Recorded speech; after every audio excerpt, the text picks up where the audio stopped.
رب اشرح لي صدري ويسر لي امري واحلل عقدة من لساني يفقهوا قولي. میرا نام پہلے پکارا گیا تو میں نیچے بیٹھا سوچ رہا تھا کہ میں اسٹیج پہ جا کے کیا بولوں. اچانک سے یہ قرآن پاک کی آیت میرے ذہن میں آئی جو میں نے ابھی آپ کے سامنے پڑھی.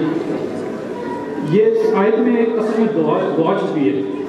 اللہ پاک سے میں نے دعا کی کہ اے میرے رب میرے سینے کو کھول دے اور میری زبان پہ جو گریں لگی ہوئی ہیں تو ان کو کھول دے اور میرے کلام میں طاقت پیدا کر.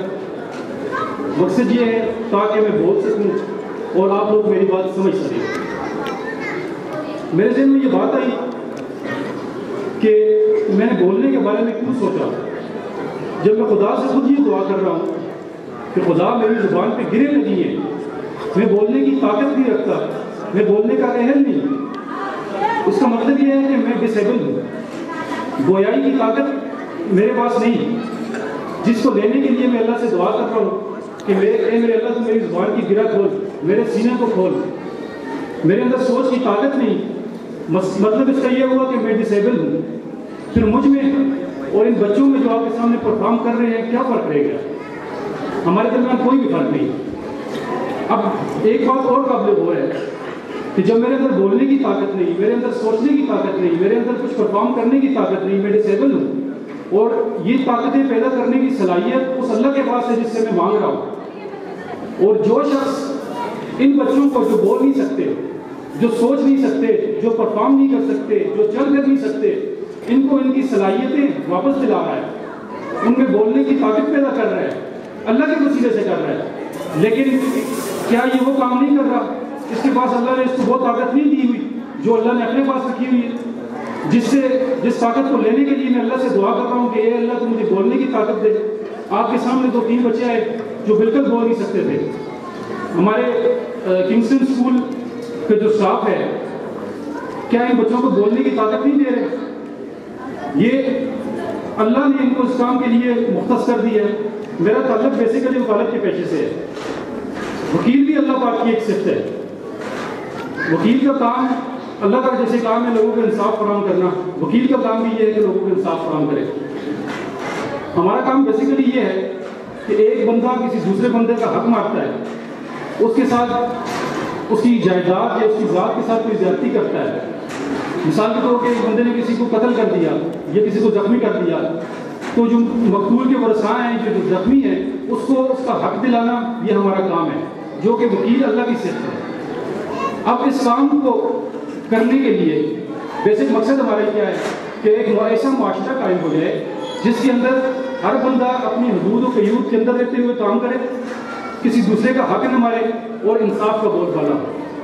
مقصد یہ ہے کہ ہم نے معاشرے کے اندر ایسے لوگ پیدا کرنے ہیں جو بے ضرر ہیں, جن سے کسی کو ضرر نہ پہنچے, کسی کو ایذا نہ پہنچے. تو کیا یہ لوگ جو آپ کے سامنے پرفارم کر رہے ہیں یہ بے ضرر نہیں ہے؟ یہ کسی کو ایذا دینے کی اہلیت نہیں رکھتے؟ معاشرے کے قیام کا بنیادی مقصد یہ ہے کہ ایسا معاشرہ قائم ہو جو ان لوگوں کی طرح ہو جائے. سارے لوگ ان لوگوں کی طرح سارے لوگ ہو جائیں جو کسی کو ستائے نہ, جو کسی کا حق نہ مارے, جو کسی کو ایذا نہ دے, جو کسی کو تکلیف نہ پہنچائے. ہمارا اور کنگسٹن اسکول جیسے اداروں کا بیسک مقصد یہ ہے کہ ان بچوں کی طرح کا ایک معاشرہ قائم کر دیا جائے. ہم ان بچے یہ ہمارے لیے رول ماڈل ہے. میرا کہنے کا مقصد یہ ہے کہ یہ بچے جو آپ کے سامنے آج پرفارم کر رہے ہیں یہ ہم سب کے لیے ایک رول ماڈل ہے.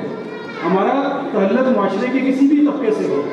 میں وکیل ہوں, جیسے میں نے مثال دے کے کہا کہ ہم نے ان بچوں کو رول ماڈل بنا کے ایک ایسا معاشرہ قائم کرنا ہے کہ ان بچوں کی طرح کوئی کسی کو تکلیف نہ دے, جو بے ضرر ہو. اب یہ ایک ایسا وائڈ سبجیکٹ ہے کہ میرے پاس الفاظ مجھے نہیں مل رہے تھے. میں بیٹا سوچ رہا تھا کہ یار کیا بولوں گا اس ٹاپک پہ, ان بچوں کی کارکردگی کو کیسے بیان کروں گا. تو میں نے یہ سوچا کہ یہ وائڈ ٹاپک ہے جس پہ بولا نہیں جا سکتا, جس کو صرف محسوس کیا جا سکتا ہے. آپ لوگ سے جتنا میرا مقصد آپ تک پہنچانے کا یہ ہے کہ آپ لوگ ان کی احساسات کو محسوس کریں, ان سے سیکھیں کہ یہ ایسے لوگ ہیں جو بے ضرر ہیں, جو کسی کو تکلیف نہیں دیتے, جو کسی کو ایذا نہیں دیتے, جو کسی کا حق نہیں مارتے. تو ہمارے معاشرے کا بھی بنیادی مقصد یہ ہے کہ ایسے لوگوں کو مثال بنا کے معاشرہ اس طرح سے لایا جائے، ایسا معاشرہ قائم کیا جائے جس سے کسی کو تکلیف نہ ہو. تو اس لیے ان لوگوں کو رول ماڈل کے طور پر آپ نے بنیادی آج کے پروگرام کا یہ مقصد ہے اور اس سے سیکھنے کا موقع آپ کو ملا ہے. تو اس پروگرام سے آج آپ لوگ سیکھے جائیں. تو میں بہت بہت شکریہ ادا کرتا ہوں اور اپریشیٹ کرتا ہوں کرسچن اسکول کی اس کاوش کو، ان کی کارکردگی کو. تو میری پھر آپ اللہ سے یہ دعا ہے کہ ان کے نقش قدم پہ چلتے ہوئے، ان لوگوں کو رول ماڈل بناتے ہوئے ہم ان کے بھی نقش قدم پہ چلیں، ان کے بھی نقش قدم پہ چلیں. وما علینا الا البلاغ.